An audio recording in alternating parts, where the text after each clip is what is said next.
On May 10, 1996, high above the death zone of Mount Everest, a man named Beck Weathers lay motionless in the snow. His face was coated in ice, his hands frozen stiff, his pulse so faint that his companions believed he was gone. In an environment where every ounce of energy matters, stopping for too long means certain death. The team made the impossible decision. They left him behind.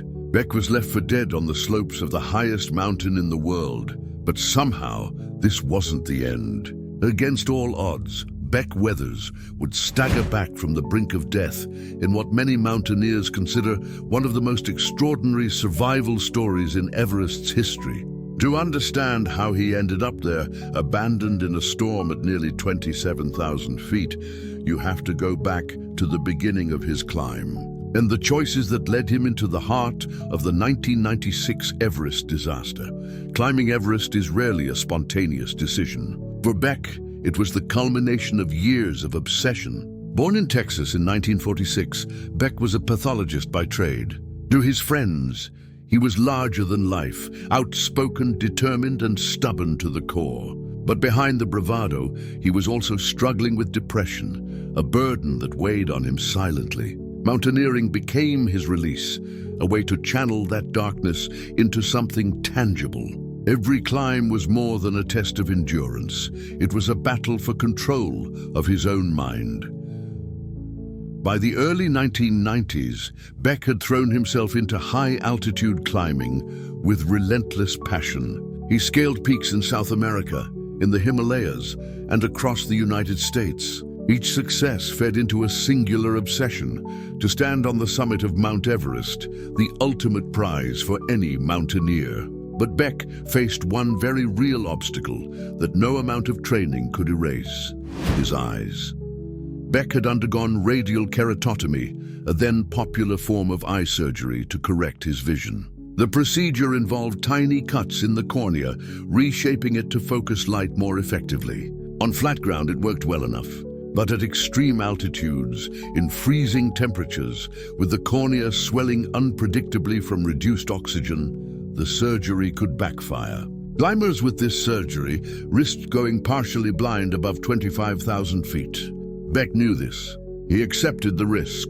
For him, the mountain was worth it. In the spring of 1996, Beck joined an expedition led by Rob Hall, a highly respected guide from New Zealand, who ran the professional climbing service Adventure Consultants. Rob had a sterling reputation for safety, having successfully led dozens of clients to the top of Everest. Beck believed that if anyone could get him to the summit, it would be Hall. Among the other climbers on this expedition were Doug Hansen, a mailman from Seattle attempting his second summit bid, and Yasuko Namba, a Japanese climber seeking to become the oldest woman to reach the top of Everest. The group was a mix of experience and inexperience, ambition and desperation, all tied together by their trust in Rob Hall.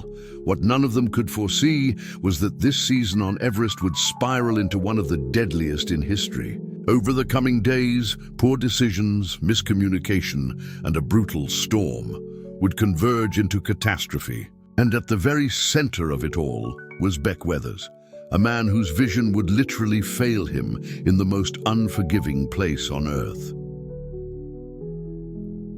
By early May 1996, Everest's base camp was alive with the energy of climbers from around the world.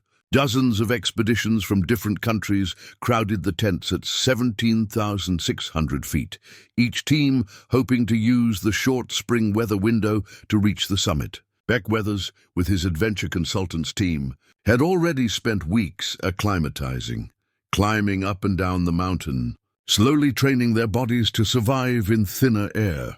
At first, the climb felt almost routine.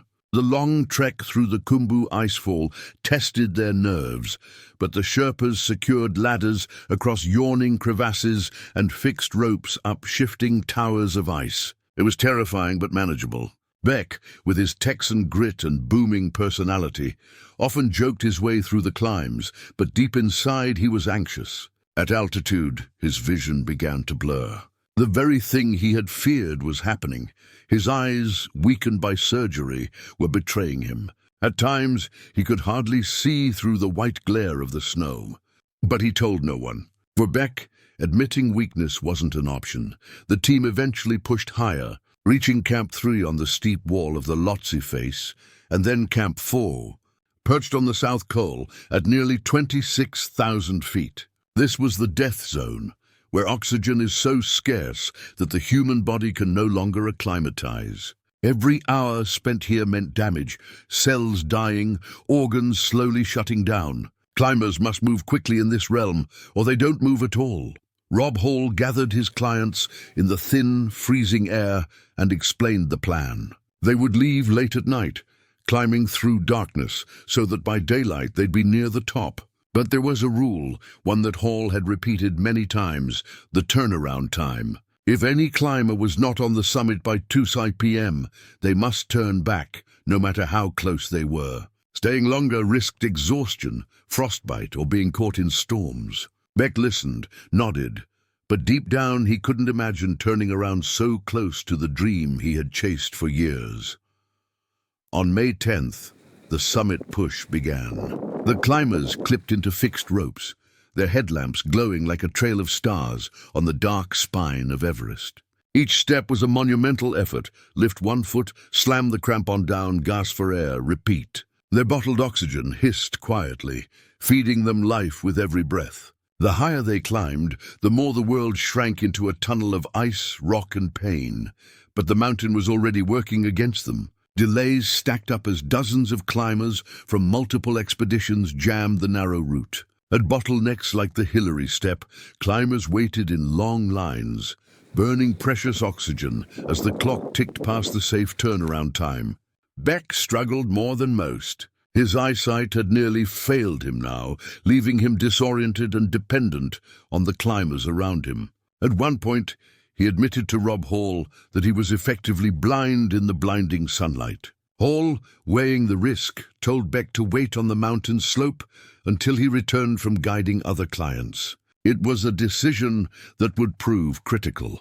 By mid-afternoon, climbers were still making their way up, well past the cutoff. Summit fever, the irresistible obsession to stand on the highest point on Earth, was in full control. Against better judgment, many pushed on, and as they did, the sky above began to shift. Clouds rolled in, winds picked up, and the bright expanse of blue turned into a churning grey wall. A storm was building fast. High on the south summit, where Beck waited in the freezing wind, he had no idea how deadly the next few hours would become. He couldn't see the climbers descending, couldn't judge how much time had passed, and couldn't know that one of the worst storms in Everest's history was about to consume him and everyone around him. As the clock pushed past 3:40 p.m. on May 10th, 1996, the thin line between survival and disaster began to snap. The mountain was overcrowded, the weather was collapsing, and climbers were far above the safe turnaround time. For many, the summit had already turned into a death sentence. Rob Hall's group, along with Scott Fisher's Mountain Madness team, struggled in worsening conditions. Winds rose sharply, slicing through down suits and scattering snow into white, blinding sheets. The route was clogged with exhausted climbers who could barely put 1 foot in front of the other. What had begun as a calculated ascent was unraveling into chaos. Beck Weathers waited on the south summit, where Rob Hall had told him to stay. His eyesight had failed completely. The altitude and the glare of the snow had swollen his corneas until they were useless. Alone in the whipping winds, Beck sat exposed, freezing and disoriented. Hours passed. No one came. By now, every minute was draining the last reserves of life from his body. Meanwhile, climbers descending from the summit were caught in the storm. Doug Hansen collapsed high on the ridge, unable to move. Rob Hall stayed with him, refusing to abandon his client, a choice that would cost him his life. Yasuko Namba, the Japanese climber in Beck's group, reached the summit but was now in dire straits on the way down, exhausted, frostbitten, and collapsing repeatedly. By nightfall, the storm was at full strength. Hurricane-force winds tore across the mountain. Temperatures plummeted to 40 degrees, and visibility was reduced to almost nothing. Climbers stumbled blindly, falling into drifts, shouting for teammates who could no longer be heard. Somehow, Beck was found by a small group trying to descend. They attempted to bring him lower, but his condition was critical. He was barely conscious, his hands frozen, his face covered in ice. The team realized he was beyond saving. In the death zone, where every ounce of strength counts, helping one incapacitated climber could doom everyone else. With heavy hearts, they left Beck in the snow. Later, another group stumbled across him. Again, they checked for signs of life. His skin was black with frostbite, his eyes were glazed, and his breath was shallow. Once more, the conclusion was the same. Beck Weathers was dead. They left him, assuming he would never wake again. Through the night, the storm raged on. Climbers huddled in small groups, praying for dawn. Some would never see it. Yasuko Namba, too weak to move, froze to death just yards from camp. Doug Hansen and Rob Hall perished higher up, caught in the storm. Scott Fisher collapsed on the mountain and never rose again. The tragedy of 1996 was claiming life after life, and yet in the early hours of May 11th, something unexplainable happened. Beck Weathers, left twice for dead, opened his eyes. His face was so swollen and frozen that he could barely see, but inside, some spark of life refused to die. With sheer willpower, he forced himself to his feet. Alone, half-blind, frostbitten, and barely alive, he began to stagger back toward camp. Every step should have killed him. Instead, each one brought him closer to a survival story that would shock the world.